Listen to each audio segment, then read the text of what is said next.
Oh yeah. The Kusali. It means like mendicant. And there's like 3 classes. One who wanders, one who stays under a tree, which apparently was the Shakyamuni Buddha class of mendicant because of his meditation under the tree. And then the other one is, I forgot, 2 types of Nice. Kusali.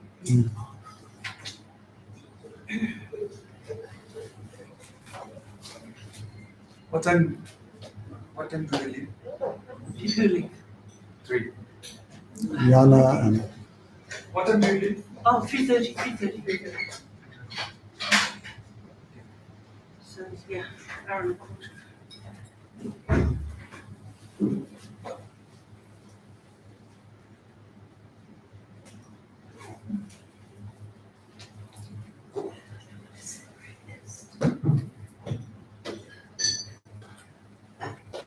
maybe could we have they'll bring tea soon?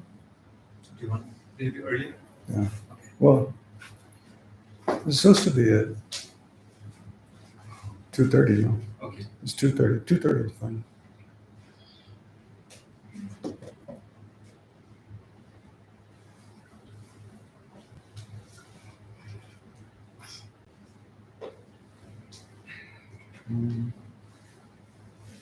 You want tea or coffee?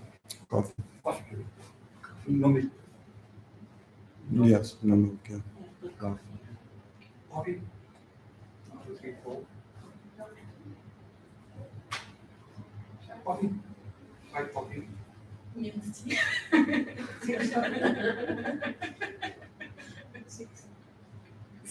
Coffee.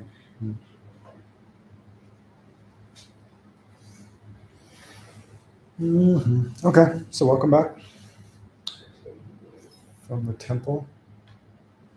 So let's just spend a moment, regenerate our positive motivation for the session on the Perfection of Wisdom Sutras for the benefit of all sentient beings. In order to free all sentient beings from every form of suffering and bring them to peerless happiness of full enlightenment, I myself must become enlightened. Therefore, I'll reflect on the meaning of the Perfection of Wisdom Sutras, the mother of all the Buddhas, which teaches the profound view of dependent arising and emptiness, and bodhisattva path, the path of practice to perfect every positive quality, especially all the 6 perfections, and eliminate every fault.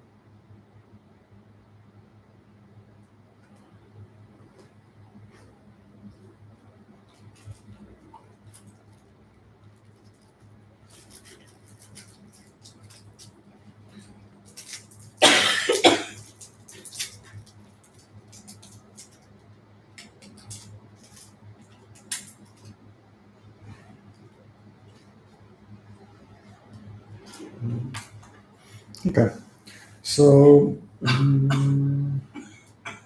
shall we start? It's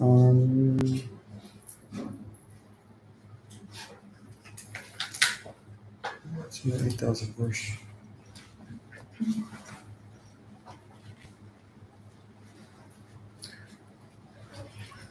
Let's look at the 8,000 verse Perfection of Wisdom Sutra, translated by Edward Conze. Are you in the WhatsApp group, Helen? No. Can you help her out, Vicky? In a minute, yes, I'll be able to.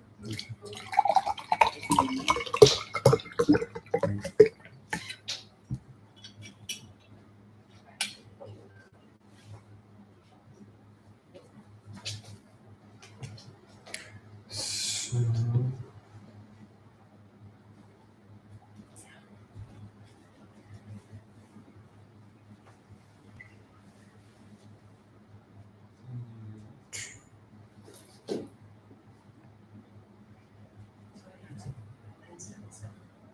Yeah, put plus.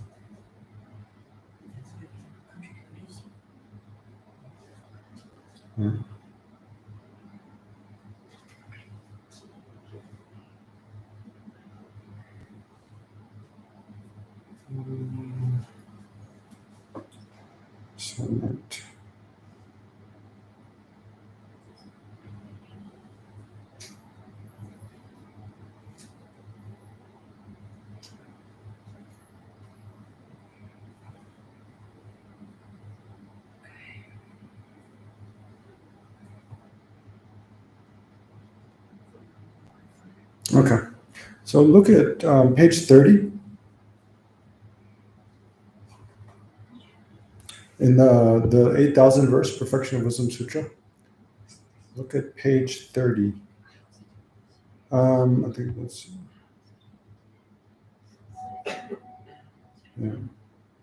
chapter 7. It says, perfect wisdom guides the other perfections. You see? Chapter 7. Page 30. Perfect wisdom guides the other perfections.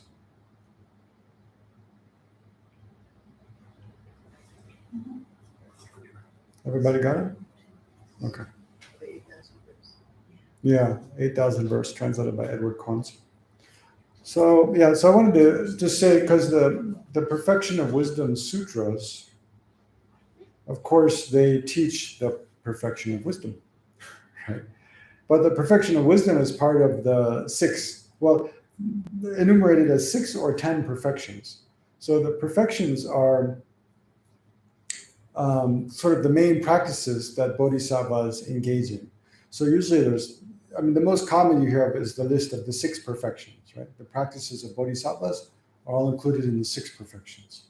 So of those, the 6th, the last one is the perfection of wisdom. But the 6, like in the Lam Rim, is like in the middle scope of the Lam Rim, where it describes the 4 noble truths: the truth of suffering, the truth of the cause or the origin of suffering, truth of cessation, and then the truth of the path. So then the truth of the path is, well, if you see the suffering of all of samsara, how nothing's certain in samsara, there's no satisfaction, how you're always separated from things you want, and you meet with things you don't want to meet with, and you die and take rebirth again and again, and you're always without control. You're under the control of afflictive emotions and karma.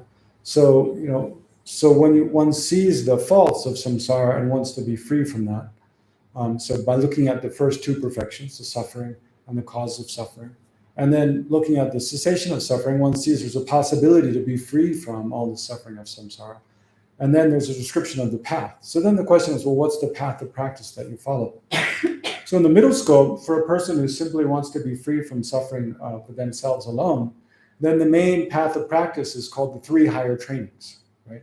The higher training in the 3 higher trainings. So the 3 higher trainings are, first, the higher training in ethics or morality, ethical discipline. So that basically means you as much as you can, you try to refrain from harming others.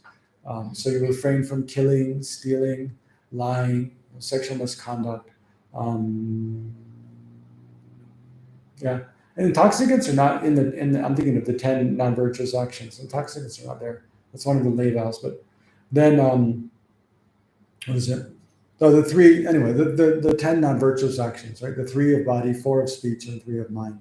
So the 3 of body are killing, stealing, and sexual misconduct. And then the 4 of speech are lying, lying, slander, harsh or abusive speech, and idle gossip, just meaningless chatter, meaningless speech. And then the 3 of mind are malice, a malevolent mind of malevolence, covetousness, and wrong views. Right? So that's for someone who wants to be free from samsara, then first they engage in the higher training of ethical discipline, pure morality, and then that's a basis. If one's actions, in all one's actions, one does whatever one can to try to refrain from harming others, then one's mind naturally becomes quite peaceful, because there's not a lot of cause for resentment. There's not a lot of cause for regret or concern that others will take vengeance and try to retaliate for some harm done by oneself. And so generally one has a sense of contentment with one's own behavior, right? And that becomes a very good basis. And also one's not creating negative karma and accumulating merit by doing the opposite of harming, protecting the lives of others, doing the opposite of stealing, protecting the possessions of others, doing the opposite of lying, being honest in all one's speech. So if one has a good moral kind of behavior, moral life, then one's mind is generally quite peaceful. And that's a good basis for the second higher training in meditative concentration. Right, so 3 higher trainings are higher training in ethics, higher training in meditative concentration, and then the higher training in wisdom. Those 3. So the higher training in wisdom, because the fundamental root of samsara is this exaggerated way of grasping at a solid I. So eliminate that kind of ignorance grasping at an inherently existent self. One needs the wisdom, realizing that there is no inherently existent self. There's no inherently existent other phenomena, because everything is dependent arising. But for that wisdom to be powerful enough to like cut through the root of samsara. So the wisdom is like a sword, like at the temple we were just at. There's and you see an image of Manjushri. Usually he's holding a sword, blazing sword of wisdom. So that symbolizes how like a wisdom can cut through, say, the root of a poisonous tree or something. The wisdom can eliminate ignorance. Also, wisdom is symbolized as light. Like light clears away darkness, wisdom clears away the fog or the darkness, the obscuration of ignorance. So for the higher training of wisdom, though, to be powerful enough to cut through this habitual tendency to grasp at a solid sense of self, which leads to this sense of disconnection from others and a selfish kind of obsession or concern, egotistical concern with oneself. So for the wisdom to be powerful enough to gradually uproot and eliminate that tendency to grasp at an inherently existent self, layer by layer, it needs to be supported by the meditative concentration, a very focused mind, a mind, the ability of concentration such that we can focus on one object and keep our attention there, and then deeply, and when we're doing analysis, deeply immerse the mind in the meaning of whatever we're thinking about. So that's why the higher training in concentration comes before. And then as a support for meditative concentration, one needs pure behavior. One needs kind of faultless behavior, ethical discipline.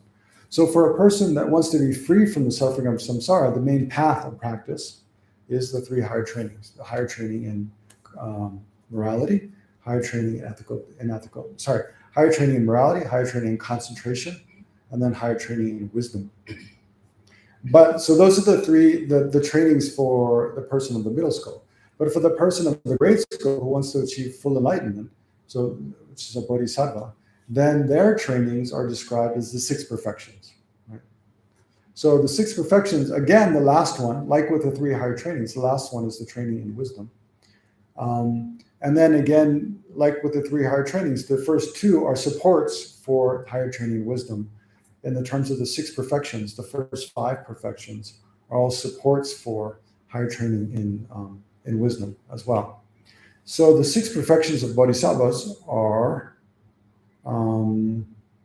actually they're listed in the Kausika Sutra, but they're the first one. Well, actually, the first one's different, right? The first one's higher training. The perfection of generosity. Right? First is perfection of generosity or charity, then the perfection of ethical discipline, morality, and then the third is perfection of patience, fourth is perfection of joyous effort, and then the 5th is the perfection of meditative concentration, and the 6th is the perfection of wisdom. So of those 6, the first, let me see.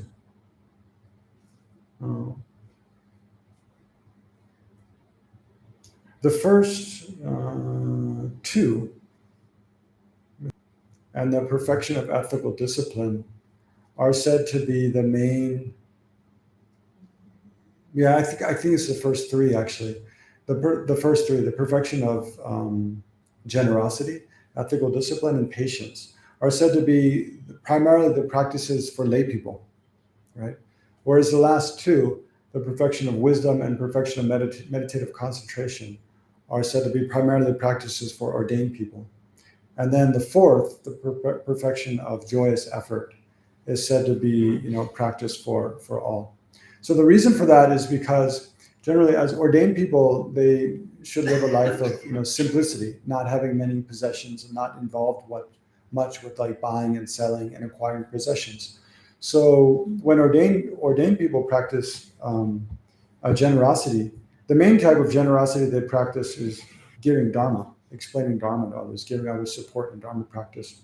Whereas for lay people and householders, generally, they're working in a job, acquiring, keeping a household, having many possessions, and maybe are too busy or don't have so much time to meditate and study, reflect on the Dharma, but they have possessions. So a skillful way for lay practitioners who are practicing the bodhisattva path to accumulate a lot of merit is to practice generosity, right? By supporting the Sangha or making offerings to temples or making offerings to the poor, the sick, and so forth.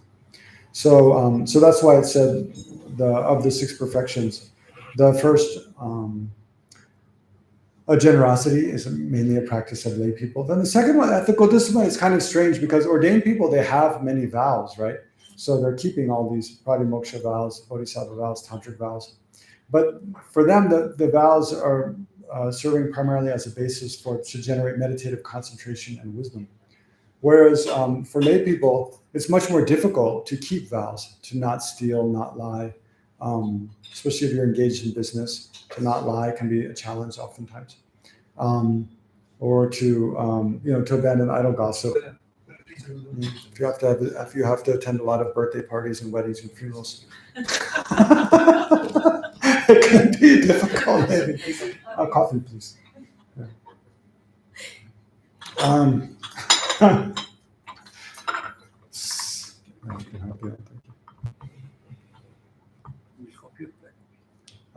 Black coffee. Strong black coffee. Sugar is already there. Oh yeah? Yes. Okay. Black coffee. So I think it's for that reason that for lay people it's generally more difficult to practice morality, that they have to put more effort into it. And so so it's considered a main practice for lay people. The reason, the perfection of morality, the reason it follows that of ethical discipline is because, the order of the 6 perfections is kind of like from easiest to most difficult, right? So of the 6 perfections, if you have like possessions, it's quite easy to share your possessions with others. But if you have like you're being bitten by a mosquito or attacked by an animal, or you're, it's a little more difficult to refrain, or you could gain by lying about your taxes or something. It's a little more difficult to practice morality, to refrain from harming in different situations than it is to be generous, right? And then even more difficult is like when you're practicing generosity and you're practicing like not killing, not lying, but then other people don't appreciate it and they just do stuff to insult you and belittle you and harm you anyway, then it's very difficult to practice patience. So that's why patience is even more difficult to practice than generosity or ethical discipline. So that one comes next. And then joyous effort is the next one. Joyous effort is kind of like, because it's easy to practice Dharma when everything's going well. When people praise you and you have good food, you have a beautiful hotel to have the Dharma session in. But imagine we had to have a session like in the courtyard of that temple, like in the rain, in a big crowd with a lot of speakers all around and people like, going around doing all kinds of things. Then it's much more difficult. So, and also, practicing Dharma, sometimes when you're new to it, it's kind of fresh and exciting, but it can be like after a few years, you don't see much changing with your mind, but you have all these commitments. You have to do these prayers every day, or other people expect you to do things. And you don't see much changing with your mind, or you become just kind of tired or depressed. So there can be many different obstacles arising to practice Dharma, especially over a long term. So in that way, I'm not sure, I don't know if it's so clear that but maintaining joyous effort over a long time is even more difficult, perhaps, than practicing patience in the short term. Yeah, I'm not sure. That one it doesn't seem so clear. But then definitely the next one, meditative concentration, compared to practicing generosity, having ethical behavior, being patient in the face of harm. There's three different kinds of patience actually, but the main one is being tolerant or patient in the face of being harmed. Maintaining joyous effort. Much more difficult than all of those is having a focused mind, generating the ability to keep our attention on one object without wavering whatsoever for a long period of time. That's really quite difficult, right? And then more difficult than that is generating insight into emptiness. Why don't we offer the tea now before we start? Om Om Om Om Om Lama Sangye Lama Chode Lama Gedunde Koinije Lama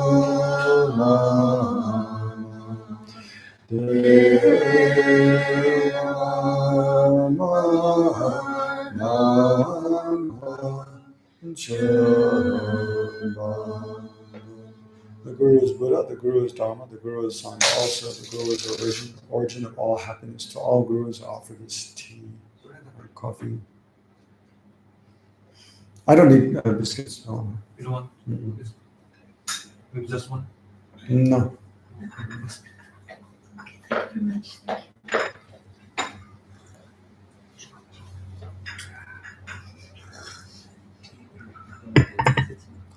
Yeah, another way of explaining the order of the six perfections is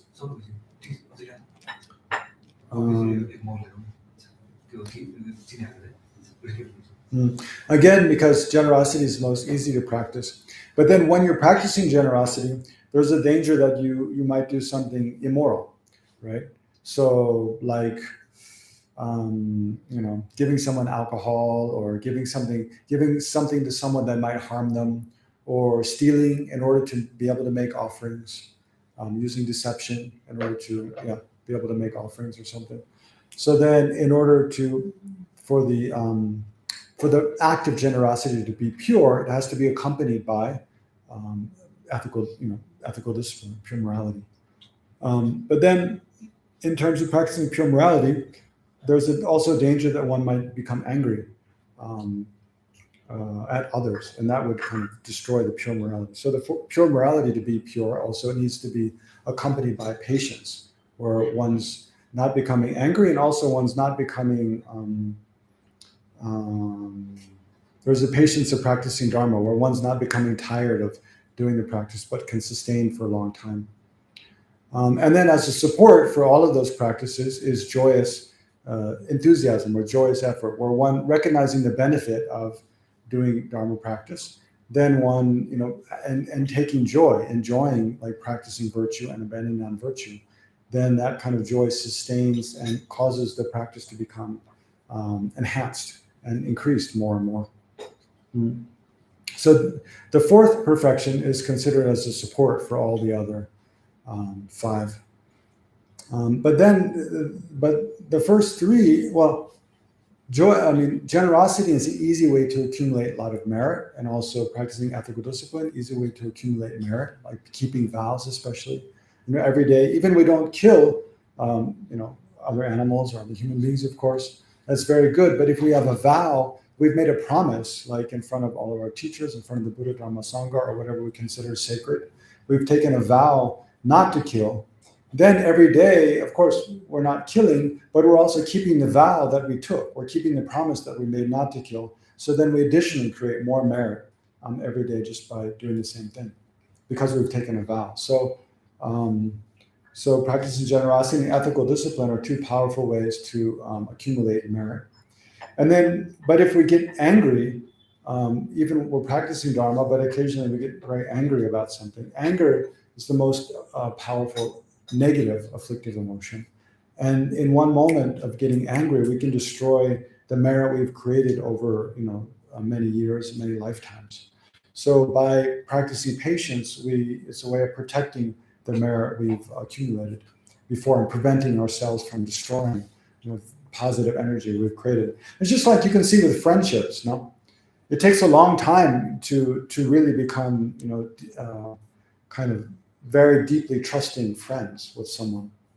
Usually friendships, they're only built up over a long time. Just really deeply trust that, someone to trust you, that you'll help them out when things are rough, things are difficult, and trust someone else that they'll help you out, when you really need help. To have a kind of deep understanding and trust with another person takes a long time to build up, but it can all be destroyed in one moment of anger. You get in an argument about something and say something really, belittling, rude, insulting, and then, you can totally destroy the person's trust. And another person can destroy, your trust in them, because you're always wondering, what am I going to say next that's going to make the person upset? So just like that, just as anger can destroy a relationship that's been built up over a long time, it can also destroy seeds of merit that we built up over a long time. And then to sustain any Dharma practice, of course, we need joyous perseverance. But then to, even we have like an intellectual understanding of impermanence, or and even we have like a basic practice of loving kindness or compassion, but especially with regard to the wisdom topics like impermanence, emptiness of inherent existence, dependent arising. To have an intellectual understanding is one thing, but to deeply integrate that kind of view of the world into our mind, so that it's automatic and we automatically see things like that, then it requires like a lot of habituation. It requires like immersing oneself in that view and in that way of experiencing the world again and again and again with a very focused mind. So you can see usually when we meditate, we can focus the mind for a bit, and then we're thinking about something else, and we realize we're thinking about something else, and we try to bring the mind back, and then we focus on what we're supposed to for a while, and then again, mind wanders off to something else. So as long as we have a lot of distraction like that, then it's very difficult to have a very deep, powerful, transformative experience of anything. In some moments we do, but we can't do so like consistently and again and again. So for that reason, we need to generate, single-pointed concentration, and then calm abiding and higher degrees of that. So that's why the fifth of the six perfections, the perfection of meditative concentration, is for the purpose of, generating, especially the sixth, right? The perfection of wisdom. So so you can kind of see how by practicing generosity, we accumulate merit, which is a support for eventually, deepening our understanding of our wisdom, understanding reality. And then practicing pure morality. Pure morality is also a way to accumulate merit and also a good basis for generating concentration. Then practicing patience, we prevent ourselves from destroying the roots of merit. So it kind of makes sure that we maintain that whole store of positive energy to generate to generate later wisdom. And then joyous enthusiasm, because we need to sustain our kind of effort to meditate, study, practice, deepen our own experience over a long time. And then meditative concentration, because we need a very focused mind to, even just to generate, a powerful experience of loving kindness, generating loving kindness for all sentient beings. The more focused our mind is while we're meditating on that, the more powerful an experience it becomes, and the more deep imprint it leaves on the mind. So then the more it becomes like an automatic, habitual response when we see or around or with others, when we think of others. So all of that is so they can see how the first five of the six perfections are all a support for the last. Mm-hmm. But here it's saying, so in this chapter 7, where it says the perfect wisdom guides the other perfections, it's alluding to that, but also saying how it's because the root of samsara is this ignorance grasping at an inherently existent self, then no matter how much we practice generosity, if it's accompanied by this self-grasping, it can easily become just another egotistical activity. Even we practice pure ethical discipline, but as long as it's accompanied by this ignorance grasping at our own ego, and then which gives rise to like selfish concern, it can become another samsaric activity. And the same with patience, the same with a joyous effort, the same with meditative concentration. So in that way, the first 5 perfections are all blind. So that's what it's saying here. Let's read these 2 verses. It says, how can those niyutas of kotis of born blind? Niyutis of kotis means a lot. It's like a big number, right? A huge number. How can those niyutis of kotis of born blind, who are without a guide, who are not conversant with the way, find an entrance to the city? Without wisdom, these 5 perfections are eyeless. Those who are without the guide are unable to experience enlightenment. When they are taken hold of by wisdom, then having gained the eye, do they get that designation, i.e. perfection? So then having gained the eye, do they get, I think it's not a question, it's a statement. Do they get? Means they get that designation, perfection. It is like a religious painting of a deity or a saint, which is complete except for the eyes. Only after the eyes are painted in does one get one's fee.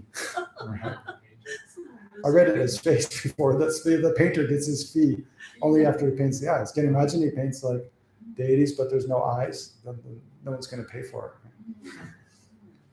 So, let's look at the first verse again. How can those niyutis of kotis of born blind? So it means many, many people who are born blind, like they're blind from birth, who are without a guide, who are not conversant with the way, find an entrance to the city. So imagine there's an ancient walled city with only some gates to go in, and then there's many blind people outside. Like, how can they find their way in if they've never been in before and they don't have anyone to help them find the way?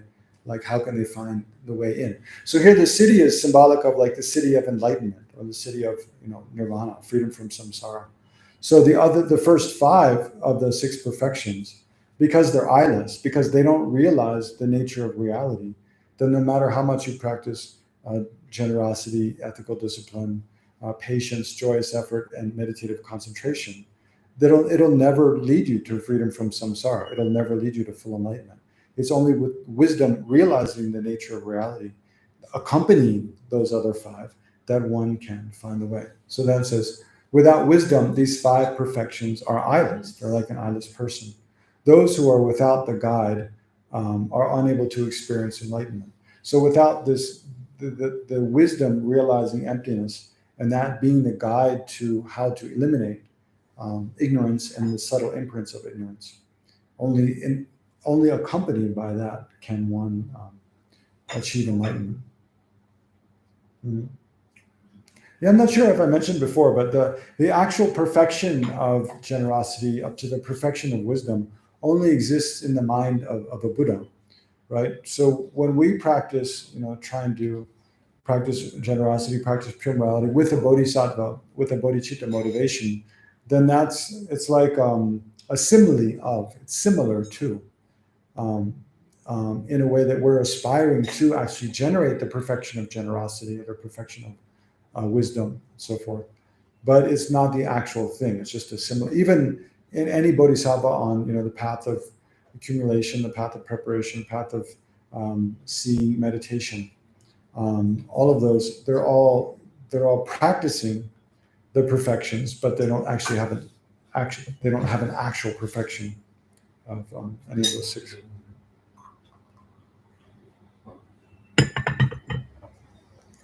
Then the next verse says, when they are taken hold of by wisdom, thank you. No. They don't understand. Oh, they don't? Oh, that's a Tibetan thing, right? It should go like this, right? Yeah. I've been 20 years in the Tibetan monastery, right? So It's not that's what happens. inherently. You think everybody's Tibetan. Inside. Right? You go, like that. Okay. So then next verse, when they are taken hold of by wisdom. So it means when the other 5 perfections are accompanied by wisdom, held by wisdom, then having gained the eye, so it's like a person being given eyes. do they get that designation perfection. So yeah, they become perfections only when they're accompanied by wisdom. It is like a religious painting of a deity or a saint, which is complete except for the eyes. So even if you practice the first 5 perfections without wisdom, it'd be like a painting without the eyes. Then only after the eyes are painted does one get one's feet.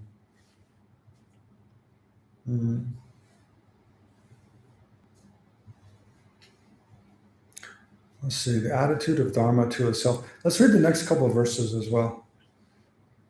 When one who develops wisdom to the end does not seize on the least Dharma, conditioned or unconditioned, dark or bright, then one comes to speak in the world of the perfection of wisdom, which is like space, where nothing real whatsoever is established. When he thinks, I course in the wisdom of the jinas, I will set free mutas of beings touched by many ills. This bodhisattva is one who imagines the motion of beings, and this is not the practice of wisdom, the foremost perfection. Now, so there again, we have to add that inherently existent. So when it says, when one who develops wisdom to the end, so the wisdom of the most fundamental nature of all things, does not seize on the least dharma. So here, to seize on a dharma means to grasp at something as inherently existent, like to grasp at something existing from its own side, independent from causes and conditions, independent from parts, and independent from the mind that apprehends it as that thing, right?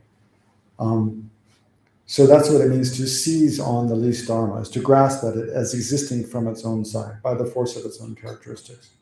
So when one who develops wisdom to the end does not seize on the least dharma, conditioned or unconditioned, dark or bright, then one comes to speak in the world of the perfection of wisdom, which is like space, where nothing real whatsoever is established. So note, it doesn't say where nothing is established. Established means to exist, right? For something to be established means for something to exist. So it's not saying nothing exists. That would be a nihilistic view.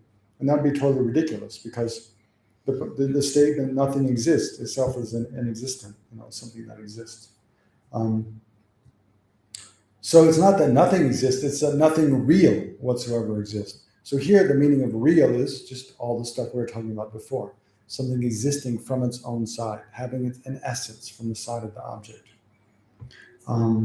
So but the realization of the lack of that of all phenomena is said to be like space, especially not just the intellectual understanding of it, which we're trying to develop now, but when one has a direct perception of emptiness, where one, by meditating on, using different logical reasonings to establish that oneself as a person and all phenomena are, deeply interdependently arising phenomena with, interdependent and interrelated with countless other things, and not under their own power whatsoever. And even when you search for the thing itself, it's totally unfindable.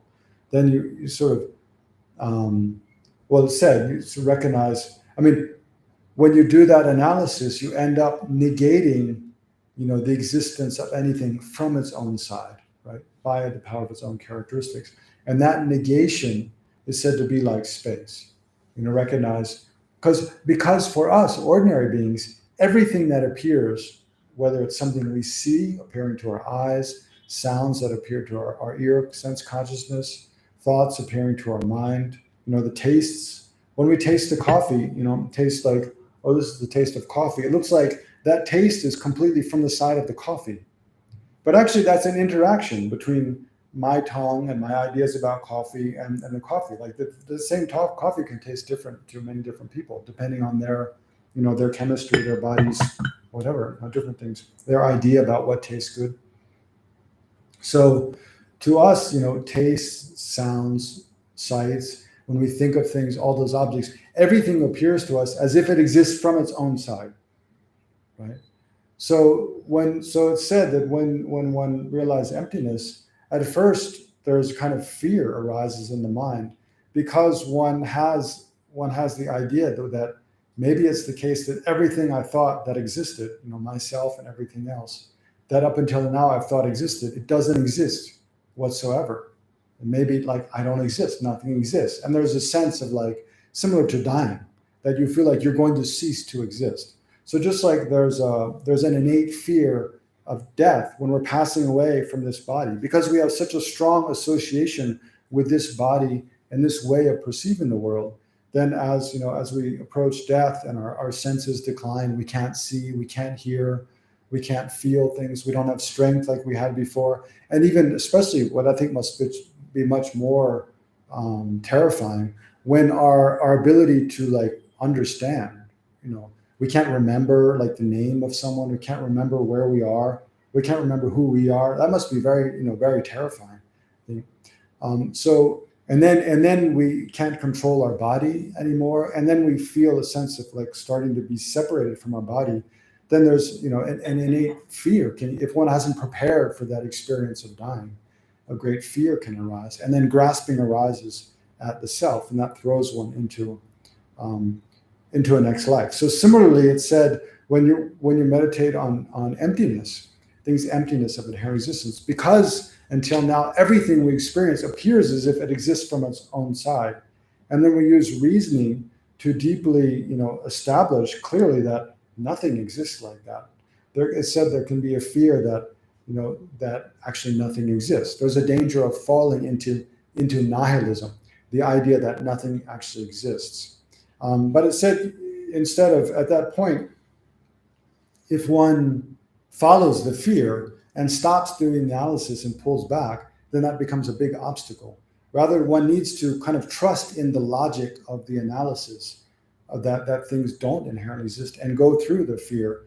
But then one realizes that actually, it's not like you just pinch yourself to see, like you still exist. It's not like because you realize nothing inherently exists, that nothing exists whatsoever. There's still, the person there doing the analysis, the person with the experience, the experience itself, that's all still there. It's just, but the point I was getting at, because I was talking about this line here where it says like space, right? Then one comes to speak in the world of the perfection of wisdom, which is like space. And then that other sutra, the Kausika Sutra, I believe it said a lot. It was talking about a lot space. Yeah, we'll go back to that in just a minute. But it's said to be that when one goes beyond, even when one has a single-pointed intellectual understanding of emptiness, like actual realization of emptiness, it's space-like, because you recognize that all the kind of appearance of things as inherently existent that were there before, that ceases, and there's kind of recognize the nature of all things. There's an experience of the nature of all things as being essence-less. There's no essence in any individual thing. Let's look at the Kausika Sutra to see where it speaks about that similar kind of spacious experience.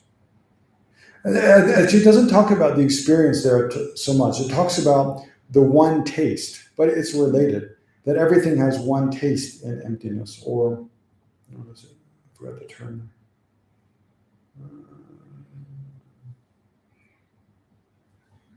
Yeah, it's in so the Kausika Sutra, 1.4.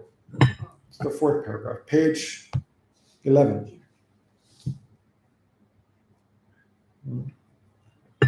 It says, similarly, Kausika, the meaning of the perfection of wisdom is as follows. As all phenomena are fundamentally sameness. So just that. What does it mean? All phenomena are fundamentally sameness. Like tea and coffee are not the same. A table and a ceiling are not the same. Like you and I are not the same. We're different. Everything's different, right? But what does it mean fundamentally? The perfection of wisdom is itself sameness. As all phenomena, as all phenomena are fundamentally sameness, the perfection of wisdom is itself sameness. What it means is that the ultimate nature of all phenomena is the same, right? It's just to use, always, whenever you're thinking about emptiness and it feels like difficult, go back to impermanence. Impermanence is way easier to understand. So think about it like sameness, like the coffee cup, the glass of tea, the flower vase, the table, the carpet, the floor. Are those all impermanent phenomena? Are they all changing moment by moment? Are they all composed of atoms? Yeah, they're not. Each phenomena, they're different, but they all have this similar nature of being changing moment by moment. So in that way, if you think about that quality of all of them, that very fundamental characteristic of all of them, it's like, okay, they're different individual phenomena, but basically they're all just impermanent phenomena arising from, different chemicals, different atoms, different particles, and they're changing moment by moment, being here momentarily, eventually will disappear. That, it's like that truth about all of them is the same through all those phenomena. So you can kind of imagine how there's a difference between, looking at, that's a coffee cup, and that's a glass of tea, and that's a mala, that's a table. It's a very kind of, I don't know, broken up sort of mind. But if you look at all of them as just impermanent, there's a sense of this single taste that is in all of those things. So similarly with emptiness, we can look at things as individual things, different types of things, the arising phenomena, I and enterprising other things, and how that's a universal kind of quality that's present in all those phenomena. Then there's a sense of, on a superficial level, it's like waves on the ocean, waves on the surface of the ocean. On a superficial level, there's that wave and that wave and that wave, and they're all different waves. But on a more fundamental level, like deep, literally deep down in the ocean, they're all like just expressions of water and the interaction of water and wind and currents and stuff. So on a more fundamental level, they're all the same things, just appearing in different, temporarily different shapes and sizes and stuff. So like appearing in different, temporarily different shapes and sizes and stuff. So like that, when you think about emptiness itself, it can't appear as things, but emptiness is like, it's kind of like a space. I mean, if things weren't empty of inherent existence, then there'd be no space and no possibility of interaction between phenomena. So emptiness is like this space of possibility for things to interact with each other. And because things interact with each other, it means actually there are no phenomena independent of other phenomena. That's a complete illusion. So when we think deeply about that interdependent nature of phenomena, then our grasping at individual separate things each existing by their own power from their own side starts to break down, right? It's like a deconstructive activity. And then we can get more of a sense of this sameness of all things. All things have this same fundamental nature of being completely without this inherent existence, this essence. So that's what it means. Similar to Kausika, the meaning of the perfection of wisdom is as follows. As all phenomena are fundamentally sameness, the perfection of wisdom is sameness. As all phenomena are profound, the perfection of wisdom is profound. This nature of their being empty of inherent existence is profound. As all phenomena are isolated, the perfection of wisdom is isolated. What does isolated mean there? As all phenomena are immovable, the perfection of wisdom is immovable. Here, immovable probably means not that you can't move them, you can move phenomena, but that their state of being empty of inherent existence is unchangeable. The fact that they are empty of existing from their own side is something that has always been the case. It is the case now. It will always be the case in the future. It's immovable in that way. Probably means that. As all phenomena are without thought, the perfection of wisdom is without thought. Yeah, here again, we have to do a little massaging to see what does that mean? All phenomena are without thought.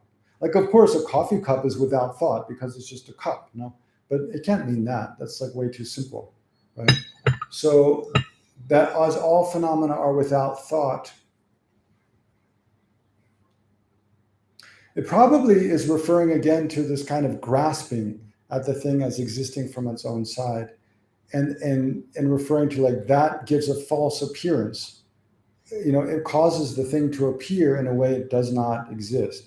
And so things are devoid of that thought of ignorance. That's not part of their nature.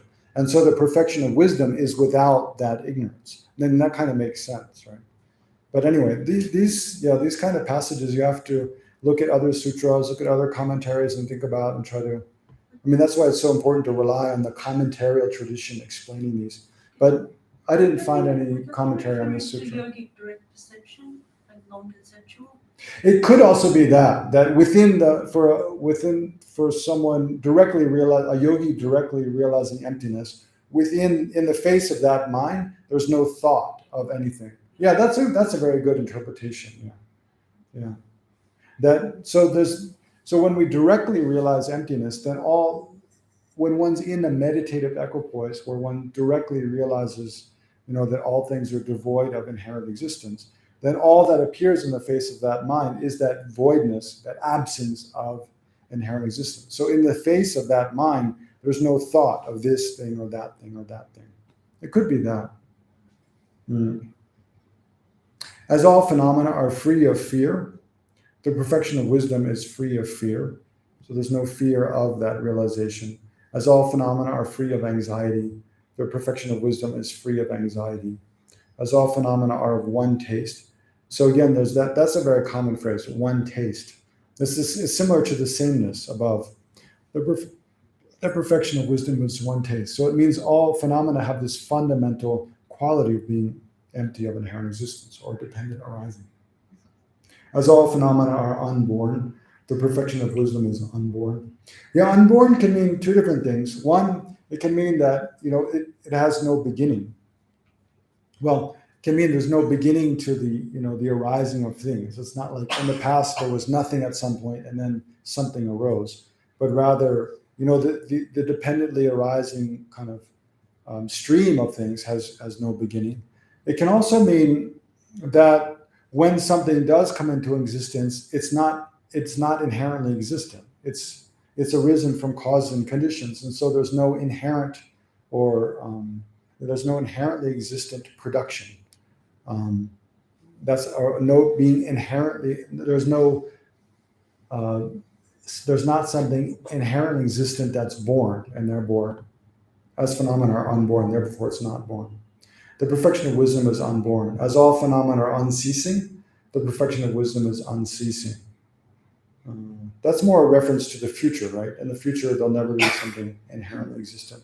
As all phenomena are like space, the perfection of wisdom is like space. So there, again, just like it said in the 8,000 verse perfection of wisdom we're just looking at, all phenomena are like space and that there's no essence to things themselves. And then let's just,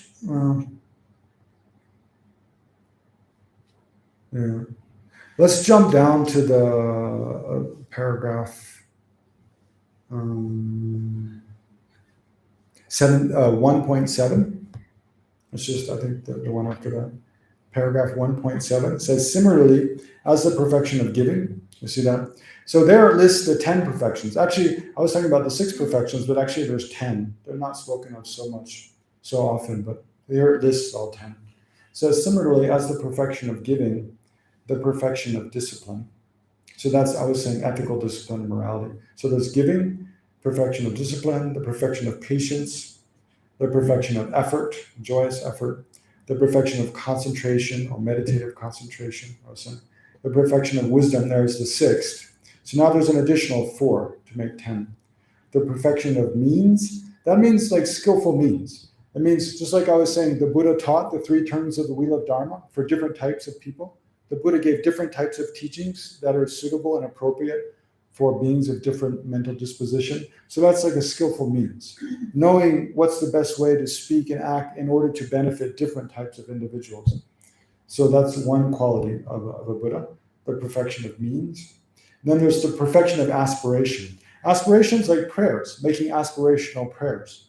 So that's one activity of bodhisattvas, is to again and again make aspirational prayers where they pray that in the future when I'm enlightened, may I establish a pure land, and anyone who thinks of me or recites my name, may that be a cause for them to be born in pure land. Or in the future when anyone thinks of me, may that purify their mind or bless them to generate realizations in the path. Or anybody who circumambulates my relics, then may they be purified eons of different kinds of negative karma.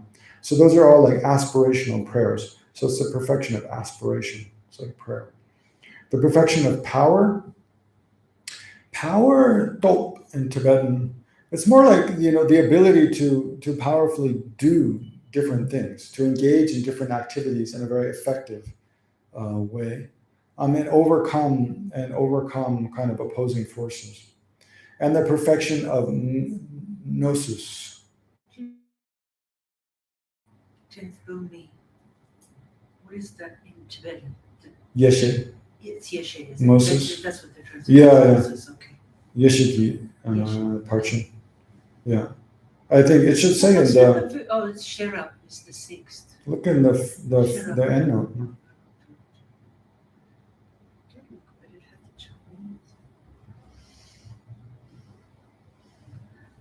No, Sherab is the sixth. Yeah. Oh, it's just the Chinese translation has 9. Yeah, I looked at the footnotes in case. Yeah. No, yeah, it's Yeshe. Yes. Exalted wisdom. It's a more common translation. And then one last point I wanted to make. Where does it say? Well, we can look at the Heart Sutra. Excuse me. Again, yes? Can I clarify the perfection of gnosis? Yeah, I wasn't saying because I'm not totally sure. How is it different from the perfection of wisdom? Was that your question? What is it? What is it? Yeah. Yeah, I don't remember exactly, I mean, definitely Geshe, exalted wisdom. It's one meaning with a path. The 5 paths, path of accumulation, preparation, and so forth. So generally path and Geshe, that Moses, they mean the same thing. So it's then there's the path of learning, the path of no more learning. It's a path. Yeah, maybe the perfection of Moses there, it might be like more inclusive, whereas the perfection of wisdom is just minds realizing selflessness. Selflessness of persons, selflessness of phenomena. Whereas the perfection of gnosis, I think it might include others, like compassion, like a bodhisattva's compassion, a bodhisattva's loving kindness, a bodhisattva's mind realizing impermanence, mind realizing, the suffering of samsara. Those could all be Geshe, whereas they couldn't be wisdom, right? I mean, those could all be gnosis, whereas they couldn't be the perfection of wisdom. I think it might be that, but I'm not 100% sure. So let's look at,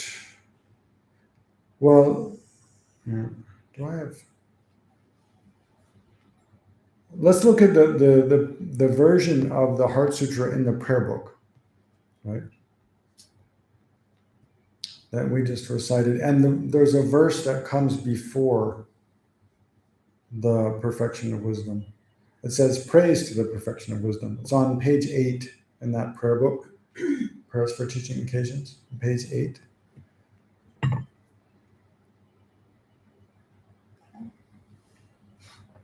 See, it says, the indescribable, inconceivable, inexpressible perfection of wisdom, unproduced, unceasing, the nature of space, again, there's space, and unproduced, unceasing. Remember those two? There is in that other sutra as well. Unproduced, unceasing.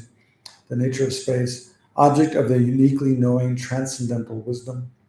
To the mother of the victorious ones of the 3 times I prostrate. So I wanted to especially address that first. The mother of the victorious ones. So a common epithet of the Perfection of Wisdom Sutras is like the mother of all the Buddhas. Or just the mother. Yun. So why are the Perfection of Wisdom Sutras called the mother as opposed to the father or the child or something else? The reason is because, and that's very commonly stated. I mean, this is just a praise. I'm not sure where it's from. It's commonly recited before the Perfection of Wisdom Sutra, but it's something said again and repeated again and again throughout the Perfection of Wisdom Sutras, that the Perfection of Wisdom Sutras are the mother of all the Buddhas. So the reason it's called mother is because just as a mother can give birth to children of different race, I mean, kind of the example comes from is of course in a patriarchal society where a person's race is considered determined by their father, not their mother, generally, right?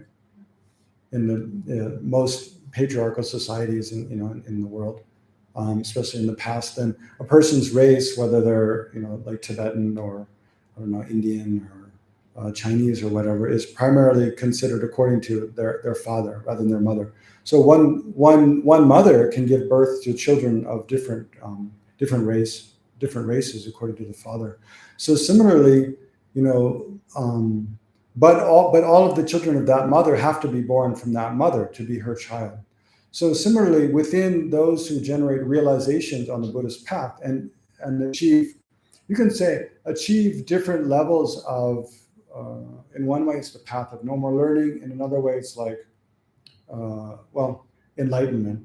There's basically like this. There's an enlightenment of the hearers, enlightenment of the solitary realizers, enlightenment of the Buddhas. There's these three kinds. So, or the path of no more learning of a hearer, the path of no more learning of a solitary realizer, the path of no more learning of a Buddha. But whatever state of final kind of realization one achieves, whether it's of a solitary realizer. I know many of you might not know what solitary realizer and hearer are, but I don't know, don't worry about it now. But basically it's like the idea that whether you achieve freedom from samsara or achieve full enlightenment, either of those, you have to realize emptiness. Without realizing emptiness, realizing selflessness, there's no way to achieve any of those levels of realization. So, but whether one becomes, a solitary realizer means one achieves merely freedom from samsara. So, but still to do that, one has to understand the meaning of the perfection of wisdom, right? The meaning of which is emptiness, right? One has to understand emptiness, but the reason one only realizes that lower kind of level of realization is due to one's more limited motivation.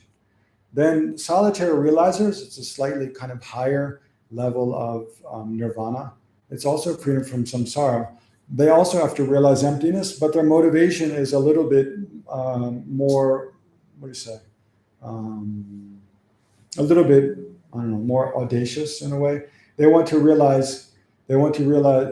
achieve freedom from samsara in their last life without relying upon teachings and without relying upon a Buddha. And they want to be able to teach the Dharma without speaking, just through gestures and kind of signs and their physical sort of presence.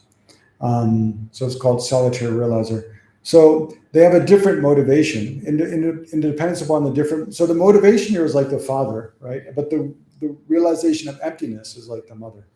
And then the bodhisattva, they have a much more vast motivation. So again, it's due to that motivation that they follow a different path and they achieve a different state of realization.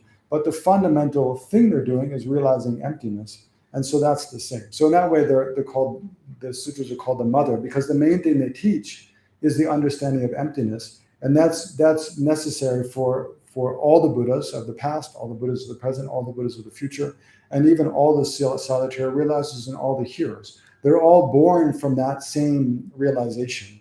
And thereby, it's called the mother. But they generate different levels of realization according to different motivations. So it's something like that. So here in the first lines of this verse, when it says the indescribable, inconceivable, inexpressible perfection of wisdom, that's also another way of speaking about the perfection of wisdom, which refers to what Vicky's talking about. That it's said that although you might wonder, well, okay, if the perfection of wisdom is indescribable, inconceivable, inexpressible, why are we spending 2 days like talking about it? Aren't we doing the wrong thing? I mean, shouldn't we just be like, I don't know, going to some temple and just sitting like very serenely? That's because what it's talking about is actually the direct perception. It's kind of like, eating chocolate cake or your favorite dessert, whatever that might be. You can read about it and someone can tell you about what that's like. And you yourself can tell someone about what that's like, but without actually tasting the thing, there's no, just talking about like eating chocolate cake compared to actually tasting a delicious chocolate cake, it's like night and day. It's completely different, So just having an intellectual idea of like what it's like to taste chocolate cake or reading about it, it's nothing like the actual experience. So it's like that, having an intellectual understanding of emptiness it's still kind of up in the head.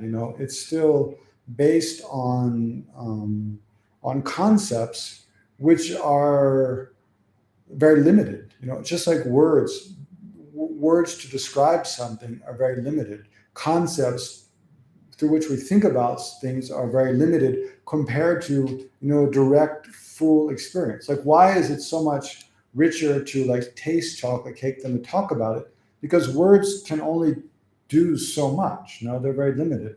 Whereas the taste, it engages so much more. It can trigger memories, and there's the texture, and then the flavor, and the flavor. It's just kind of direct, non-conceptual experience, which is just incredibly much more rich than any conceptual idea of something.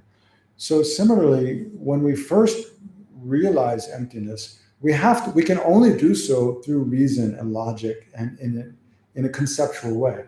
We have to generate this correct conceptual understanding of emptiness, and that itself can be extremely powerful. But then as we become, meditate on that and using the perfection of meditative concentration or the higher training in concentration, then we completely absorb, focus all of our mental attention in a full, conceptual experience of emptiness again and again, and become more and more habituated to it. At the same time, accumulate merit, purify, obscurations and negative karma. Then eventually, that conceptual experience of emptiness can transform into a non-conceptual experience, right? So, like the taste of eating, cake or something is non-conceptual. It's a direct perception. So we can have a direct perception of, the emptiness, the lack of inherent existence of all things. And it said, in the face of that direct perception of, it's like, it's in that the experience of that direct perception of emptiness is indescribable. It's inconceivable. It means you can't, even no matter how much you think about it conceptually, that can't capture like what it's like. It's inexpressible. So that's what that first line is talking about. And then unproduced, unceasing, the nature of space. Yeah, again, it means that what? Sorry, that's the object. Yeah, that's talking more about the object. The object, the emptiness of inherent existence. Because some people have to doubt, like, why is it important to say it's unproduced and unceasing? There's two different questions that arise. Because some people have the doubt that it's like, by the Buddha talking about emptiness of things being empty of existence from their own side, and us thinking about that and coming to understand that it's like we create things being empty from their own side. That things weren't empty from their own side before, but like by the Buddha teaching about it and us coming to think about things like that way, it's like we're adding something to things. Because we think about them in a different way, then they exist in a different way. So to clear away that doubt, we say that nature of things is unproduced. It's like things have always been like that. It's just we've always been obscured from seeing that, right? So it's not that the Buddha made things in any different way, or us thinking about things that they kind of exist for us in a different way. Things have always been dependently arising, It's just that we come to understand that reality that's always been there. It's there now. It will always be there in the future, right? So that's why unceasing, that ultimate nature of things will always be there in the future. Unproduced, unceasing, the nature of space. Object of the uniquely knowing transcendental wisdom. That's a different translation of Geshe. Of That's like Moses. Gnosis, yeah. Yeah, that's the Geshe. more standard translation is transcendental wisdom, yeah.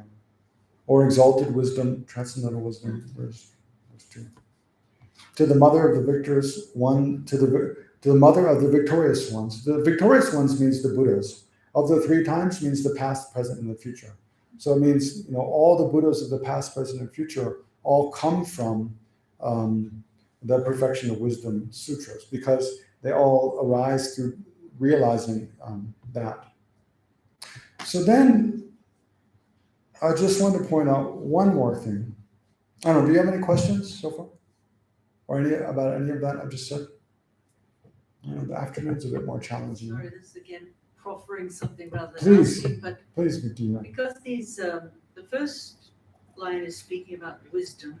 The second two lines are speaking about the second line is speaking about the object of transcendental wisdom. Mm. The third line, at least in the English rendering, is object of bringing them together, and direct perception as being like water poured in water. Mm-hmm. That's, as in the wisdom consciousness, there's no way to differentiate experientially. Mm-hmm. Or the object and the subject. The subject, yeah. That's, that analogy is given.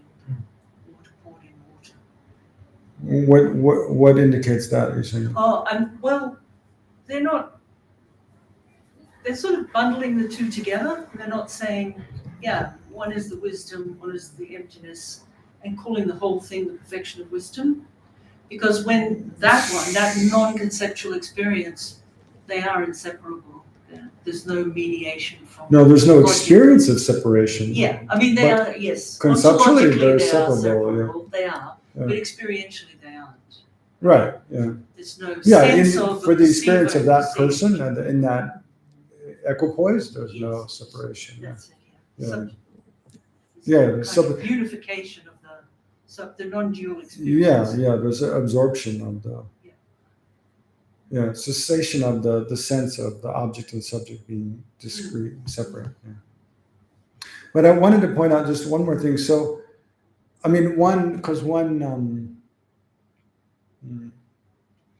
I was saying one feature of the Perfection of Wisdom Sutras is that I mentioned earlier, explicitly, they're teaching, they directly teach that all things are empty of inherent existence.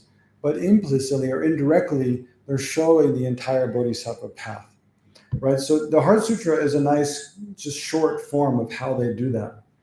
So again, skip down to where Avalokiteshvara, the bottom of page 9, the last paragraph on page 9, where Avalokiteshvara begins his answer to Shariputra about how the bodhisattvas practice. And he says, Shariputra, any son of the lineage or daughter of the lineage who wishes to practice the activity of the profound perfection of wisdom should look upon it like this, correctly and repeatedly beholding those five aggregates as also empty of inherent nature.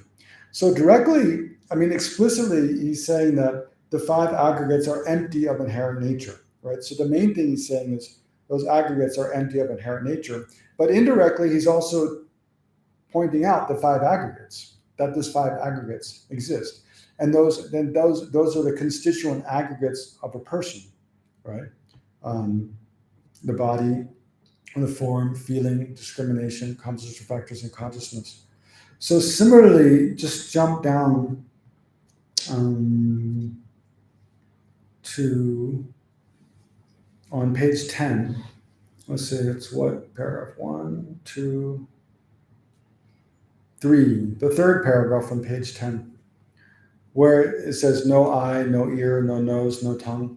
So directly, he's teaching, the eye is empty of inherent existence, the ears are empty of inherent existence, the nose is empty of inherent existence. But implicitly, he's teaching more aggregates about what are the compositional, what are the components of a person. The eye, ear, nose, tongue. So that's what's indirectly being taught, the body and the mind. And then the next set, so that's a set of the 6 sense powers, they're called. The eye, ear, eye, and so forth, up to the mind, mental sense power. And then the next one is the 6 objects. no visual form. So visual form are the objects of the eyes. No sound. Sound is the object of the ears. Odor is the object of the nose. Taste, objects of the tongue. And objects of touch. Yeah, objects of touch or tactile objects are objects of the body sense power. And then phenomena are objects of the mental sense power. And then the next one, and there is no I element. So I element, miti kami. And so on up to including no mind element and no mental consciousness element. So basically it's talking about how when these three come together, how do we experience the visual world? We have an eye sense power, and then visual objects, they appear to the eyes. And then on the basis of that, we generate an eye sense consciousness, right? So that's how we experience the visual world. And how do we experience the world of sound? We have an ear sense power, and then that comes into contact with sound waves. And we have an ear sense consciousness. When those three come together, then we have the experience of sound. So although explicitly he's teaching each of those things is empty of inherent existence, but he's also kind of teaching how we experience the world up to the mental consciousness element. So all phenomena, there's a previous moment of mind, and then it comes in contact with an object, and then it generates an experience of that phenomenon. So we think about your own thoughts, like whenever you think about something, there was a previous moment of thought, and then for whatever reason, due to habituation or karma or your own curiosity or whatever, then the focus of your mind changed and it encountered a different object, and then you generate an experience of that object of thought. So it's the coming together of these different kind of causes and conditions that we generate each successive moment of experience. So that's what's indirectly being taught, in addition to each of those elements being empty of inherent existence. And then it goes on. In the next paragraph, there is no ignorance, extinction of ignorance, and so on up to and including no aging and death, and no extinction of aging and death. So if you're not already familiar, you won't pick it out, but that's indirectly teaching the 12 links of dependent arising, right? The 12 links of dependent arising begins with the link of ignorance, and then compositional factors, and consciousness, and then name and form, sense doors, six sense powers, then objects, and then contact. No, objects is not there. Then contact, feeling, craving, grasping, becoming, birth, and then aging and death. So the first is ignorance, and then the 12th is aging and death. So he's saying that there is no ignorance, means ignorance is not inherently existent. There's no extinction of ignorance. The elimination of ignorance is also not inherently existent. And so on up to including aging and death and the extinction of aging and death. So directly he's teaching those are free from free of existing from their own side, but indirectly teaching there are these 12 links of dependent arising. And then the next paragraph points out the Four Noble Truths. Similarly, there is no suffering, origination, cessation, and path, and no exalted wisdom, no attainment, also no non-attainment. So in that way, so this is just the Heart Sutra, right? The very short version. But the longer versions of the sutra, of the Perfection of Wisdom Sutras, they teach like all different aspects of the whole bodhisattva path, kind of indirectly, like that. So that's pretty much everything I wanted to say for this course. Maybe we should do a little meditation. If you have a lot of questions, we can talk. Otherwise, we can do some meditation before we stop.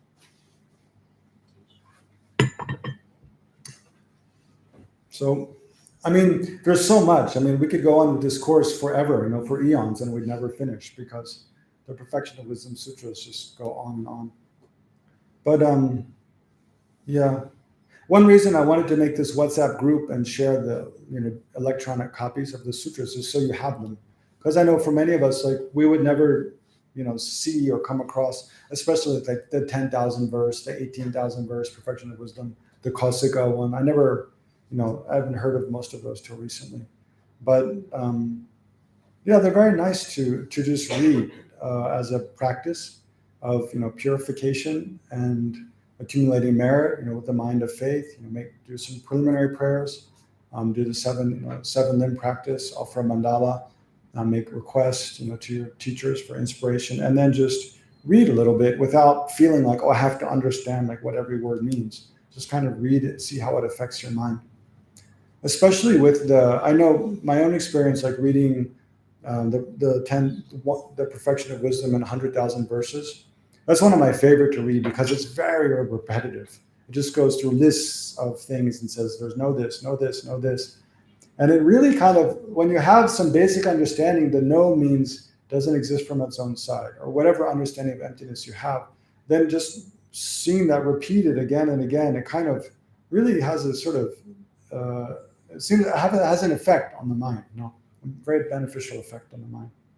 But then there's so many other things there's like many stories, like about guru devotion, about reflecting on impermanence and death, about the inconceivable activities of all the Buddhas, the qualities of the Buddha's fields, the importance of compassion. There's so many other things in the Perfection of Wisdom Sutras. It's not all just like emptiness, emptiness, emptiness. So they're very inspiring to read. So now you all have copies of those. Then it's good to encourage you to read sometimes.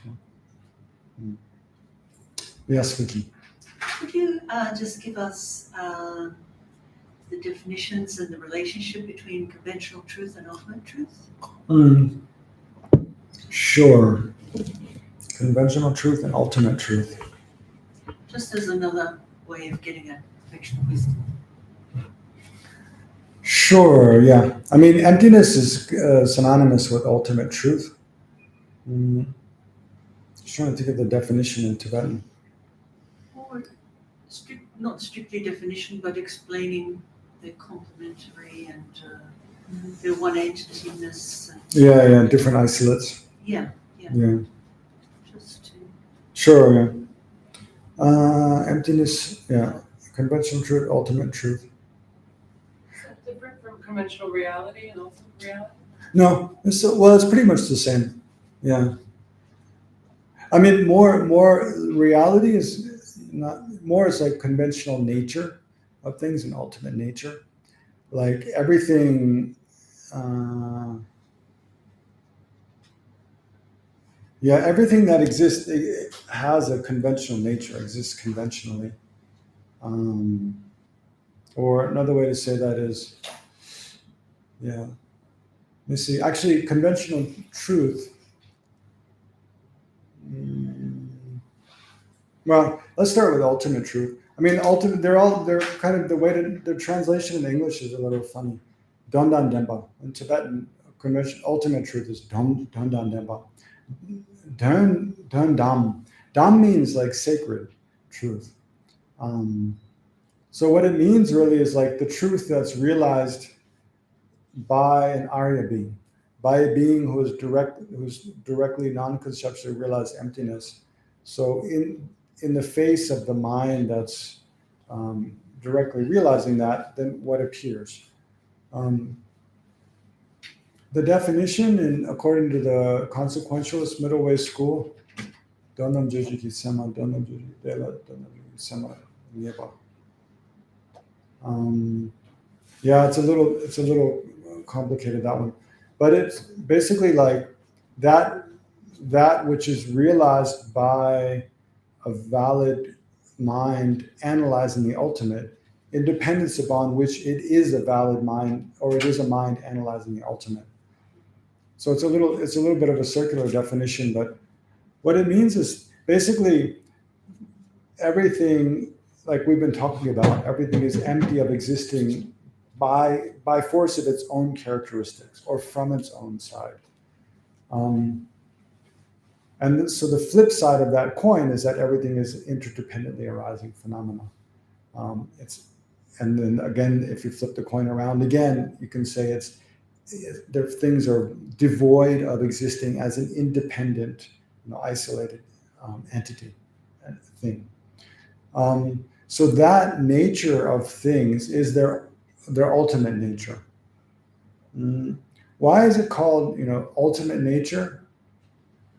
In one way, because there's no more profound level of reality of the things. But I think in a more significant way, it's because it's by understanding that nature of things which will be free from suffering. Understanding that nature of things is what will free us from suffering. And another way, it's like that characteristic of that quality of things is what has always existed from beginningless time, exists now, and will always exist in the future. So in that way, and also because for a mind analyzing, the most kind of subtle or final, nature of all things, like that's what that mind comes to realize. That kind of sacred mind, that's the truth. So it's also called ultimate truth, because it's the truth for a mind realizing, it's what's true for a mind realizing the ultimate. So basically emptiness of inherent existence is synonymous with ultimate truth, and everything, because everything has that characteristic of being empty of inherent existence, then that nature of things is its ultimate nature. So like the glass has its own ultimate nature, the microphone has its ultimate nature, the table has an ultimate nature, we have an ultimate nature. Everything, just like the glass has its, its nature of being impermanent, and the coffee cup has its nature of being permanent, the vase, it's a property of each of those things, each of those separate things. But yet, just like the coffee cup has a nature of being impermanent, but it's like we can't see that nature, we can't feel it, we just know it by thinking about it. But that nature, the impermanent nature of the coffee cup, it doesn't exist as something separate from the coffee cup. It's just part of the thing, and the coffee cup is part of that nature. They're mixed within it, just like the weight of the coffee cup. Like, where is the weight of the coffee cup? It's kind of pervades the whole thing. Or the texture of the coffee cup. The texture of the coffee cup, that we can feel its smoothness or its coolness, it pervades like the whole surface of the coffee cup. So it's all mixed in with the whole cup. So like that, the ultimate nature of the coffee cup, it's not like something separate you can isolate. You can just conceptually isolate it from the coffee cup. But in actuality, it's mixed with all the other aspects. Like the emptiness of the coffee cup's emptiness of inherent existence is mixed with the color, and mixed with the texture, and mixed with the weight, and mixed with the impermanence. It's all one nature, of the coffee cup. So in that sense, the coffee cup has a conventional nature: its weight, its texture, its color, its shape, its temperature, and so forth. Those are all like the conventional nature of the coffee cup. And then it has an ultimate nature as well, which is its being empty of inherent existence. And those two natures exist sort of completely as one entity mixed together. So that's like conventional. Ultimate truth is this thing, the nature of things being empty of existing from their own side, in short. Whereas the conventional nature of things, Kunzop Denpa, is also called the conventional truth. But it actually means, the more literal translation of the Tibetan term kunzop. Kun means all, and zop means like to veil or obscure. So it's more like a veiling or obscuring truth. There's a series of Lamrim books by His Holiness Dalai Lama and Thupten Chodron, and they edited all, but she took a lot of His Holiness Dalai Lama's teachings on different parts of the Lamrim put together, and it's like, 6 or 7 volume series. It's very good. But there she uses the term, I think, like veiling truth or something instead of conventional truth. But the idea is that like the characteristics for just an ordinary mind that sees an object, then we see the color, the shape, we feel the texture, we smell. We think, an ordinary mind thinking about any object, then all the different aspects that appear to that ordinary mind are its conventional nature. So an ordinary mind means a mind that's not thinking about the ultimate nature. It's not thinking about its emptiness. Just engaging with things the way we ordinarily do, which is all tainted by ignorance.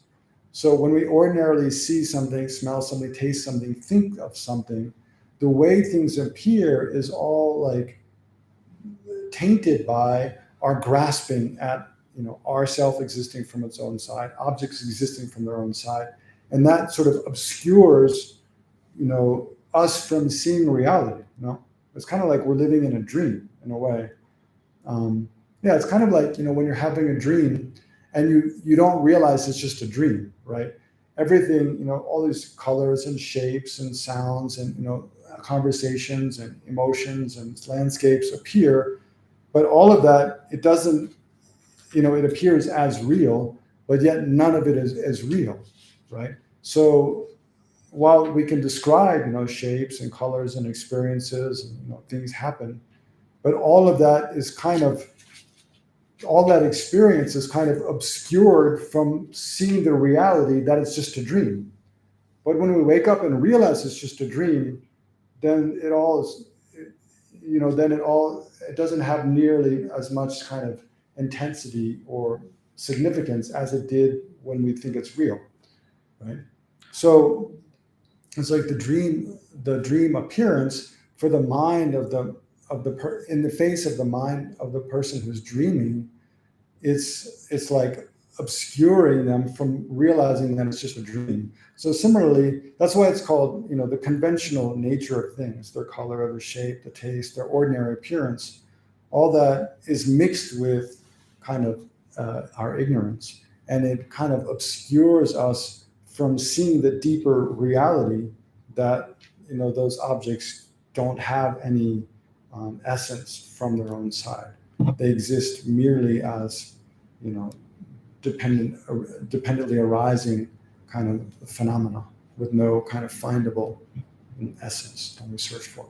So, those two natures are mixed. Yeah, I don't know. All these concepts, though, you have to be patient. It takes time over. I know when I was new to Buddhism and I heard about explanation of emptiness, I was really turned off. I really didn't like, because I just didn't understand, and I didn't see how it's relevant to like my own, what I wanted to get out of Buddhist practice. I was more attracted to like compassion for sentient beings and recognition that we have Buddha nature, the potential to become enlightened, and then how to deal with our anger, impermanence, how to recognize that samsara is suffering and objects of attachment are not fundamentally satisfying.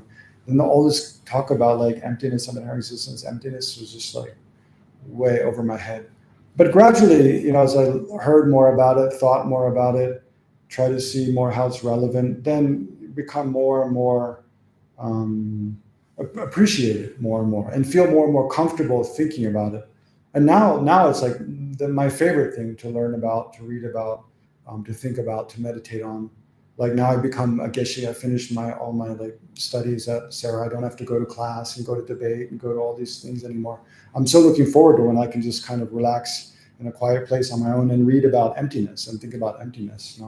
It's like the most kind of blissful thing. I mean, of course, bodhicitta and compassion and guru devotion, those things are all wonderful and important too. But you realize, like, to really get at the root of samsara, you have to understand emptiness. So even though I know sometimes it can feel a little heavy to try to talk about emptiness, but just be patient and kind of take it at your own pace.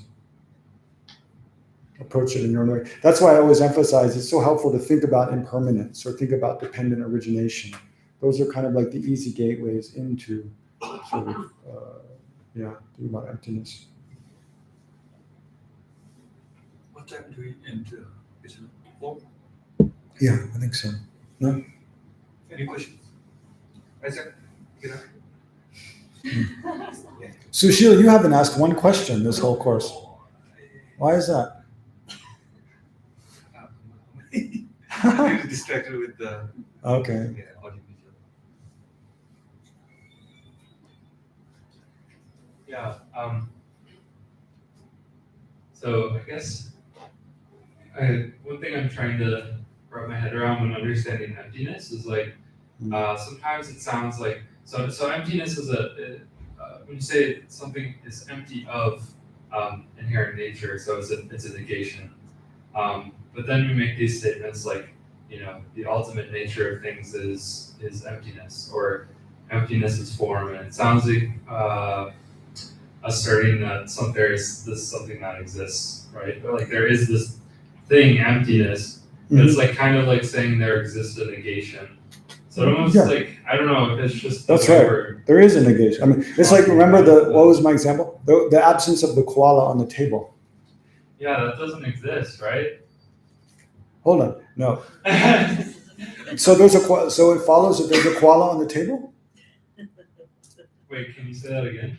What? No, you said that I'm saying the absence of the koala bear on the table exists. And then you're saying, no, I'm saying there is an absence of the koala bear on the table. There's a lack of a koala bear on the table. But then if you say that doesn't exist, so that becomes a double negative, right? But how do you quantify? It's saying there's not the absence of a koala bear on the table, which is the same as saying there is a koala bear on the table. Maybe it's just the It's like saying you're not like, I don't know, like you're not a Martian. And I say, but that's not true, right? That would mean you are a Martian. Yeah. So there is the lack of something, the mere lack of something does exist. And I think I mean, the mere absence of something is something that it can exist. Yeah. Okay, that part I do find confusing, I guess. Well, try to come up with your own example of it. You know? Like I was thinking of like a hole, right? Like an empty hole, right? Mm-hmm. It's like, does the hole exist if there's nothing? You're referring to the emptiness, right? Mm-hmm. But there's actually nothing there, so it doesn't exist. Well, let's make your example a little better. So can you describe like what kind of hole you're talking about? It's like a hole in an object, like in this thing or that thing over there. Yeah. You have these very interesting pieces of wood. That's a good one. Yeah. But even like if it was in a vacuum, so there's no like air inside of it or anything, just like a. Okay, so imagine it's a vacuum. There's even no air inside. Hole. Yeah. Right? Yeah. The hole doesn't exist. It doesn't exist? No, Why not? You're referring to something that doesn't exist, right? But if it doesn't exist, is it not a vacuum then? I don't know. Why would it not exist? I mean, just keep it simple. There's a hole in the wood, right? That exists. Because the hole exists, you can like put your hand through it. But the hole, isn't it the edge of the wood that exists and not the hole, the stuff inside the hole? The edge of the wood exists. But there's the absence of wood, right? In that space. That's why it's a hole, because there's wood around.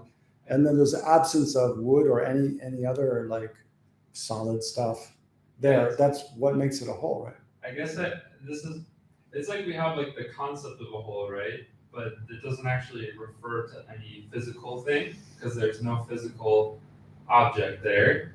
And so that's what I was also wondering, like with the teachings on emptiness, like when you say that an object, it depends, it's interdependent, so it depends also on the mind for its existence. So is that like saying that there is no mind independent reality? Like what physics tries to do is give like an objective picture of reality independent of the human mind. I don't know.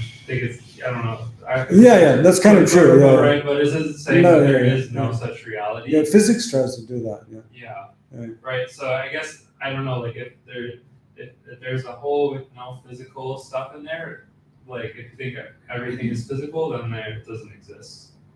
Right. So it's like you're saying that there's a not. Yeah. Like in my world. But even in physics, there's space. Like between galaxies, there's a lot of empty space. Of course, there's particles passing through the space, but the space exists, which is an emptiness of matter, basically. There's no question of dark matter and stuff, but 1 minute, Vicky. Okay, yes. Would it help to explain or sort of bring to the fore the presentation in Buddhist ontology of, negations, negative phenomena, and affirming negations and non-affirming negations? Because they aren't stuff, they aren't things. Would that help clarify what he's getting at?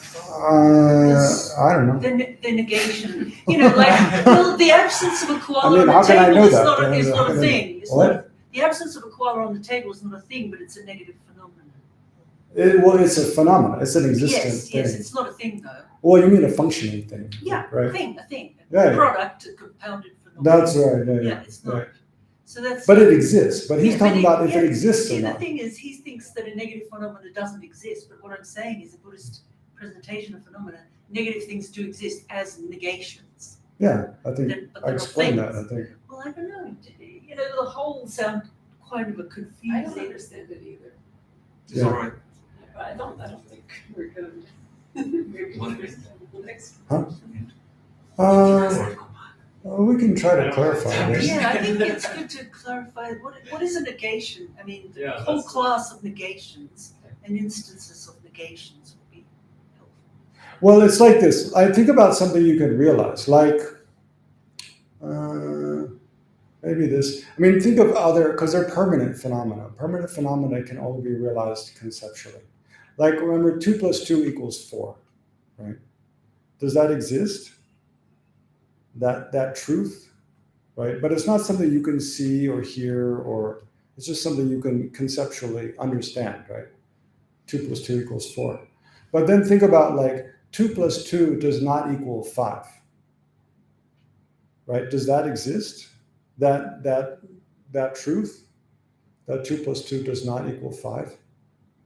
Yeah, that exists. We can understand that. We can realize that, we can know that that's the case. But that's just a negative. It's not an assertion. By saying like 2 + 2 does not equal 5, you're not asserting the existence of anything else. You're just saying, if you put 2 things and 2 things together, it doesn't equal 5 things, right? It's a mere negation of something. And yet it exists. It's kind of it's a phenomena. It's not something you can hear or see or taste or touch. And it's not something that's changing moment by moment. It's not an impermanent phenomenon. It's not a physical phenomena also, right?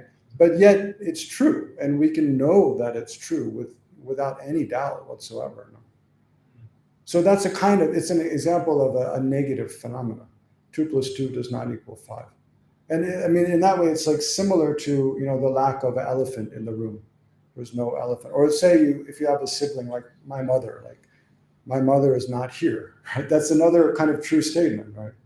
And not only there's an absence of like my mother here or your mother here. I mean, none of our mothers are here, right? So there's an absence of all of our mothers here. But that doesn't mean that absence exists. If there's a fact about the state of the world, right? But it's not like when you say the nature of things is emptiness, it's like, emptiness is a concept, but it doesn't actually refer to anything, right? No, it does refer to things. It does refer to something. Like emptiness doesn't exist, Yeah. right? No, it does exist. Arya realize? No. What does an Arya realize? What does a Buddha realize? No. That's emptiness. I'm not sure what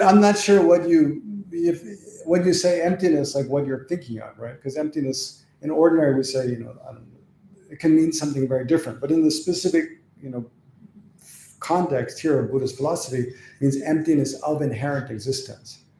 Like that's what emptiness is talking about. The emptiness of something existing, by the force of its own characteristics or from its own side. So the lack of the being devoid of that exists. Like another way to say that is this empty of being a flower? Is this a flower? No, right? So it's empty of being a flower, which means it's not a flower, right? And that is a truth about this cup. And its emptiness of being a flower is it on this side or on the bottom or the top? It pervades the whole thing. Right? Or you can say it's empty of being a microphone. It's empty of being a human. It's empty of being a nose. That's, those are all like properties of the cup. Of course, it's just kind of intellectually we're talking about that, and yet it's true about the cup. It's only a cup. It's not all those other things. I feel like where it gets confusing is saying whether like the negation of it being a truth makes sense, but the negation of it existing Yeah. is what, right? It's Yeah, not, yeah. it's not But negated as we're not existing. negating existing.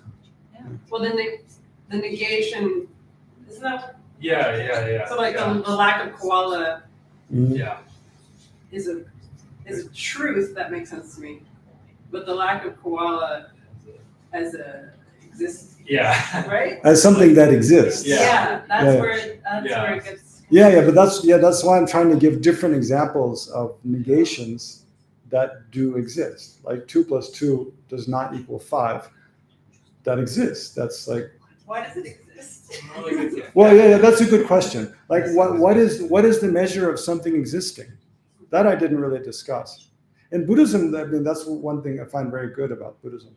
I mean, one of the very helpful things, there's a clear definition. What is it to exist, right? So an existent is something that can be known by a valid cognizer, or it's that which is, you could say, that which is known by a valid mind, means a correct mind. So, yeah, seme mikpa. That which is observed, that which is observed by a valid cognizer is a little better a little more literal translation. You need a mind Yeah. for existence. Exactly. So That's the key. In That's Buddhism, kind of what I was trying to Yeah. wondering about, like, yeah. because it's like it doesn't make sense. That Yeah. that definition of existence. And that's where the worldview of like physics is completely different from Yeah, worldview. Because most of it, exactly, when we grew up, like thinking, with a worldview shaped by science and physics, there's this idea that, especially like Darwinian evolution, there's this idea that there's this whole physical world that existed since 13 billion years ago, and then only gradually like living beings and then animals and humans came into existence. And then eventually humans will go out of existence and this whole physical world will still be here. So there's this idea that there's whole physical world that exists completely independent and objectively, completely independent of consciousness, right? Because we also have the idea that to have consciousness, you have to have neurons, a neural network, or what is it? Nervous system, a nervous system. Have to have a nervous system. And then consciousness arises from a nervous system and from a brain, right? Which is completely not, this materialist view, right? Yeah. But with that, we tend to think, consciousness is just this happenstance kind of thing that happened, but it's not necessary for existence. Right. But Buddhist view is completely different. Okay, that's Buddhist view is like from beginningless time, there's been both matter, it's dualistic. There's been both matter and consciousness. And actually, you can't have one without the other. Because for anything to exist, existence means there is awareness of something existing. And but then we have to question, well, why would they assert that? When you look at, the Big Bang and Darwinian evolution and the brain and the mind being, the mind being dependent on the brain, doesn't that make more sense? But try to think, I find very helpful to think like this. Imagine like life on Earth never evolved. Like imagine on Earth and imagine there was never any, no plants, no animals, no humans ever existed in the universe. There was still the Big Bang 13 million years ago, but then no life ever developed. There was no conditions for development. And then, billions of more years go, and then that whole universe collapsed. And nobody ever experienced it. Then did it exist? The tree falls in the forest. Yeah, it's that question. Like, if nobody ever experiences it, what does it mean, even retroactively?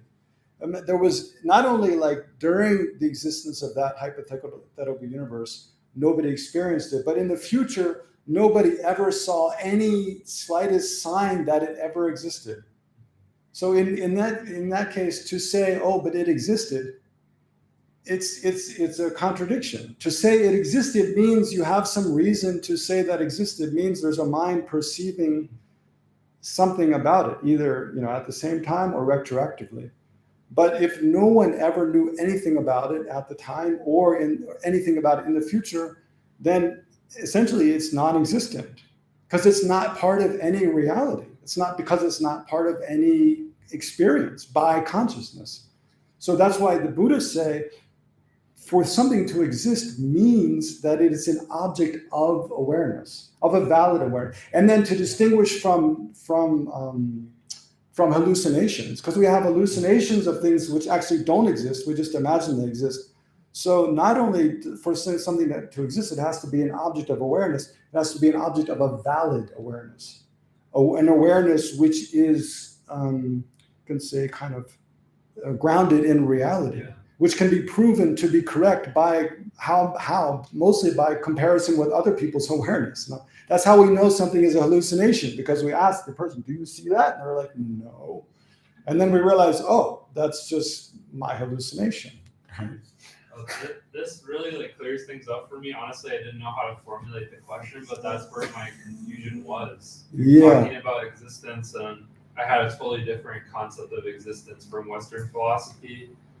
That was really confusing for me. Yeah. So then back to the initial example, the koala bear. I mean, the absence of the koala bear on the table, it exists because it's an object of our awareness. Yeah. Are we aware that there's no koala bear on the table? Yes. Yeah. And thereby it exists, right? That makes sense. Yeah. That totally. Okay. Yeah, but in the physical, materialist conception, that would not exist, right? It doesn't. That wouldn't be called an existent. Yeah. It would just be a concept. It would exist as a concept, but not as anything beyond a concept, right? And also maybe. Existence. I don't know. I can't say because that's like someone else's party. I can't say what's going on. Existence also is not a property of an object. Existence is not a property of an object? Because then you can have things like the non-existent, or there exists a non-existent unicorn, something like that.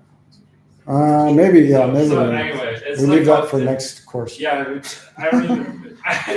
But all of this, it makes more sense now that I have the definition of existence, and also way different than how I normally think about it. Right. Yeah. Okay.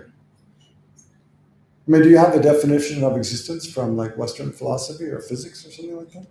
I can't just recite a technical definition. Okay, no problem. Okay. Yeah. Okay. Bye, Yama. Thank you. Bye-bye. Anyway, we stop here. Okay. Yeah. Dedication. No, you can do it. Okay. I'll just dedicate to you. Yeah. Well, anyway, thank you all for joining the course first. And so we think of all the merit we've created today and yesterday by motivation, discussion, reflection. So all this merit, which is empty of existing from its own side, then we who are empty from our own side, then dedicate that all sentient beings who are empty from their own side may be free from every form of suffering, hunger, thirst, loneliness, abuse, violence, depression, mental and physical illness, natural disasters, conflict, and so forth. And may have all of which are empty from their own side, and may have every form of well-being and happiness, which are empty from their own side. And for that purpose, may we quickly become enlightened, achieve enlightenment, which is empty from its own side, and lead all other sentient beings who are empty from their own side to that state of enlightenment, which is empty from its own side by ourselves alone, who are empty from their own side. And then may the Buddha Dharma and other spiritual teachings which benefit beings flourish, especially this center, the Himalayan Buddhist Meditation Center, and all of its activities now and far into the future continue to flourish and benefit sentient beings, and for that purpose may it have all supportive circumstances. And then may His Holiness Dalai Lama long and stable life. May Kyabje Lama Zopa Rinpoche quickly show the aspect of appearing again and continuing to lead as disciples and benefit all beings. And may all your own prayers so bring to mind.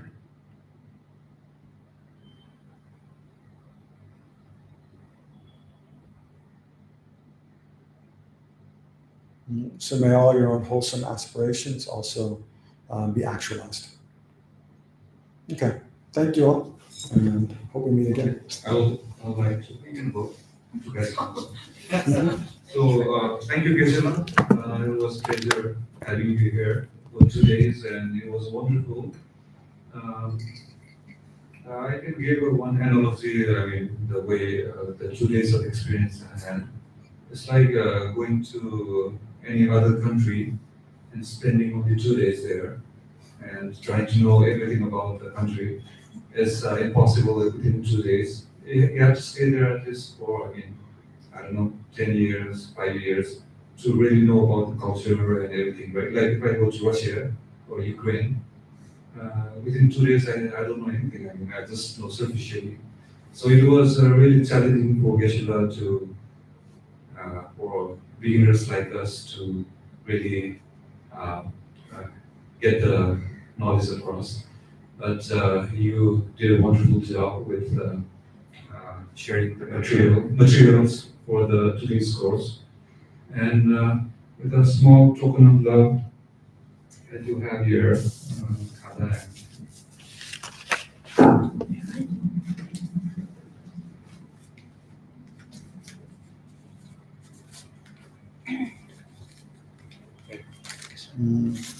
Thank you.